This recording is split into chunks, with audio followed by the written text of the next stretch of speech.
உடல். மனிதனுடைய உடலுக்குள்ள எத்தனையோ உறுப்புகள் வெளிப்படையா தெரியக்கூடியது, கண்கள், கால்கள், கைகள், வெளியில தெரியுது.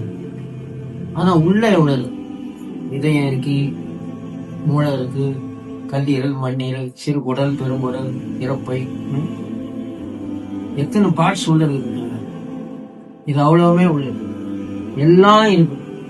ஆனாலும் மனிதன் மேல இருக்க மாட்டான், உள்ள இருப்பான். பூமிக்கு மேல இருக்க மாட்டான், பூமிக்கு உள்ள இருப்பான். ஏன்னா உயிர் இல்லையே. உயிர்ல முக்கியம். உயிர் இருந்தாதான் இதெல்லாம் பிரயோஜனம் கொடுக்கும். உயிரே இல்லைங்க பொழுது இதெல்லாம் பிரயோஜனம் கொடுக்காது.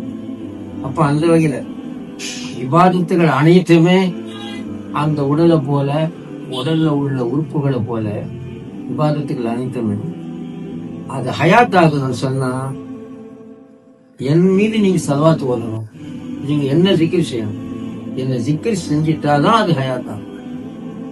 அப்ப அதனாலதான் மூசா அலைஹிஸ்ஸலாம் அல்லாஹ் சொல்றான், துரிது அன் அகூன அக்ரப இலைக மின் கலாமிக இலா லிசானிக மின் பஸரிக இலா ஐனிக மின் மஸ்மைக இலா உஸ்னிக மின் ரூஹிக இலா பத்னிக அக்ஸிருஸ் ஸலாத் அலன் நபி. இந்த கண்ணு பார்வை எப்படி நெருக்கமா இருக்கு, காது கேள்வி எப்படி நெருக்கமா இருக்கு, நாவு பேச்சு எப்படி நெருக்கமா இருக்கு, இந்த மாதிரி உடலும் உயிரும் இப்படி நெருக்கமா இருக்கு. அந்த அளவுக்கு நான் உங்களை நெருங்கி வரணும்னா மூசா, நீங்க அதிகமா என்ன சிக்கிரி செய்யறது இல்லை, என்னுடைய ஹபீபை சிக்கிரி செய்யணும். என்னுடைய ஹபீபை நீங்க சிக்கிரி செய்தால்தான் இந்த அளவுக்கு உங்களோட நான் நெருங்குவேன்னு மூசா அலைஹிஸ்ஸலாம் கிட்டே அல்லாஹ் தஆலா சொல்றான்.